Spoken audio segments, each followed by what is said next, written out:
é a história dessa instalação militar, o que realmente acontece por lá, que projetos foram lá desenvolvidos e por que ela alcançou toda essa fama e aura de mistério. A Área 51 localiza-se no condado de Lincoln, no estado do Nevada, a cerca de 140 quilômetros de Las Vegas. E para quem tiver interesse em vê-la do espaço no Google Maps, as coordenadas GPS estão aqui na descrição. A primeira instalação militar construída no local foi o campo de pouso auxiliar Indian Springs, da Força Aérea, que começou a operar em 1942, durante a Segunda Guerra Mundial. Eram instalações muito rudimentares, compostas por algumas barracas de madeira e 2 pequenas pistas. Aquelas instalações estão subordinadas à base aérea de Edwards, e oficialmente o seu propósito é desconhecido. Foi apenas em 2013 que a CIA reconheceu publicamente a sua existência, e apesar de oficialmente a base não ser classificada como secreta, todos os projetos desenvolvidos nas suas instalações recebem o selo de altamente classificados. A base passou por uma grande ampliação em 1955, quando a Força Aérea adquiriu uma vasta área na margem sul de Groom Lake, uma planície de sal com vários quilômetros de extensão. A base, cujas dimensões originais limitavam-se a um retângulo de 10 por 16 quilômetros, aumentou para uma área de 37 por 40 quilômetros. Toda essa expansão teve por objetivo atender aos requisitos do projeto Aquaton, que daria origem ao super secreto Lockheed U-2, o avião espião que já foi destacado neste vídeo aqui no canal. Como se tratava de um projeto excepcionalmente secreto, a Força Aérea achou por bem não desenvolvê-lo na base de Edwards ou nas instalações da Lockheed. Quando os responsáveis pelo projeto do U-2 inspecionaram a região, encontraram em Groom Lake as condições ideais para a instalação de uma grande pista de testes. O lago seco de sal, extremamente plano, era perfeito para os objetivos do projeto, com toda a região tendo sido adquirida pelo governo federal em 1955, com os trabalhos de teste e aperfeiçoamento do U-2 começando em julho desse ano. Alguns anos depois, em agosto de 1959, teve início no local o projeto Oxcart, um ambicioso programa que daria origem ao impressionante Lockheed A-12, um avião de reconhecimento aéreo extremamente rápido, capaz de voar a mais de 20 mil metros de altitude e a uma velocidade de quase 3.600 km por hora. Foi o precursor do SR-71 Blackbird, o avião com motores a jato mais rápido da história e que já foi destacado neste vídeo aqui no canal. Mas em 1959, as instalações militares ainda eram muito rudimentares e inapropriadas para esse grande projeto, motivo pelo qual iniciaram-se obras colossais que se estenderiam por anos. E foi durante essas obras que o nome Área 51 foi adotado, mas a sua origem é incerta. A teoria mais aceita é a de que, como a região estava mesmo ao lado do quadrante 15 da planície de Yucca, local de 739 dos 928 testes nucleares conduzidos pelos Estados Unidos, os militares, para facilitar a identificação do local, simplesmente inverteram a ordem dos algarismos, resultando assim no nome Área 51. Mas a sua designação oficial é Home Airport, com o nome Área 51 sendo raramente utilizado de forma oficial pela CIA ou pela Força Aérea. Entre 1959 e 1962, decorreram na Área 51 extensas obras que triplicaram a capacidade da base, tanto em termos de pessoal como de operação de aeronaves. Foram construídos diversos hangares, oficinas e dormitórios, com os primeiros protótipos do A-12 chegando na base em fevereiro de 1962.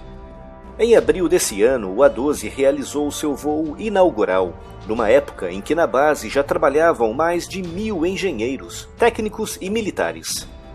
O programa do A-12 era tão secreto que todo o pessoal não diretamente ligado ao projeto era agrupado na cantina da base durante as operações de pouso e decolagem.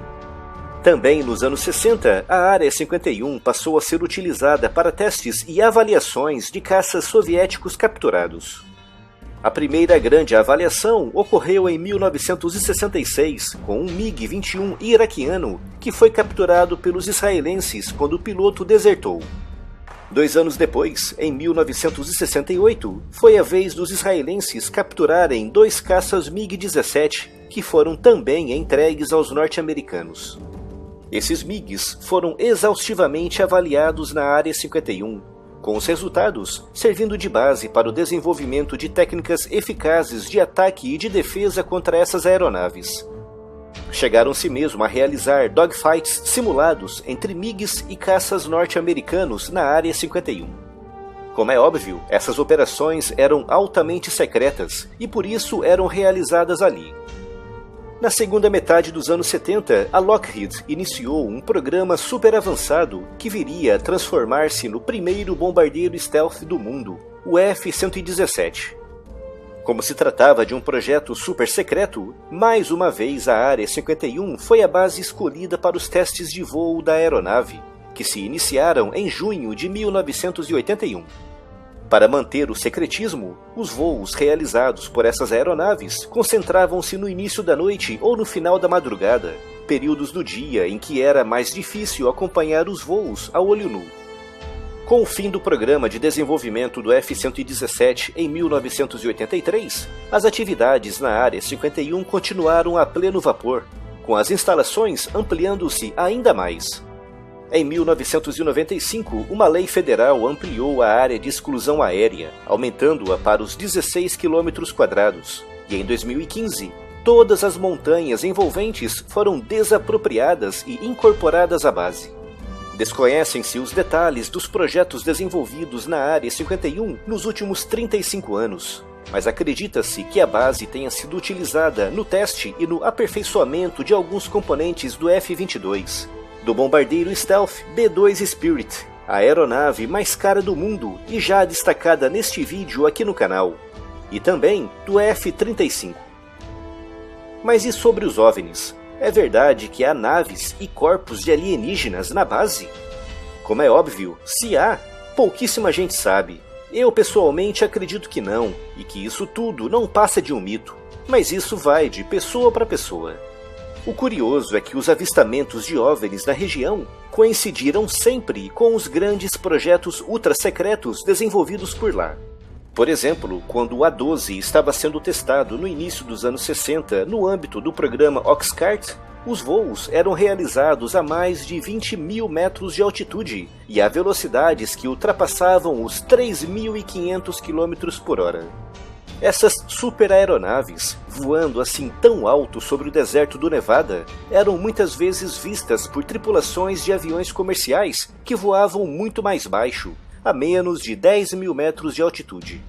Para essas tripulações, ver um objeto voando tão alto, tão rápido, com a sua fuselagem metálica refletindo as luzes do sol se pondo ou nascendo, devia ser uma visão fantasmagórica. O mesmo aconteceu no início dos anos 80, quando se iniciaram os testes com o bombardeiro stealth F-117, que tipicamente voava ou no final da madrugada ou bem no início da noite.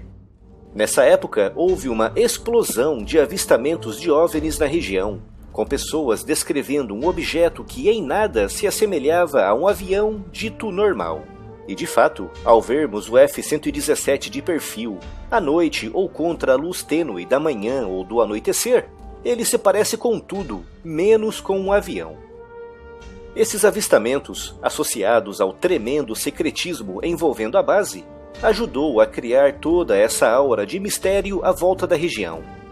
Há mesmo pessoas que dizem terem trabalhado na base e visto OVNIs e até mesmo corpos de alienígenas nas instalações. Mas como é óbvio, são afirmações que não podem ser confirmadas.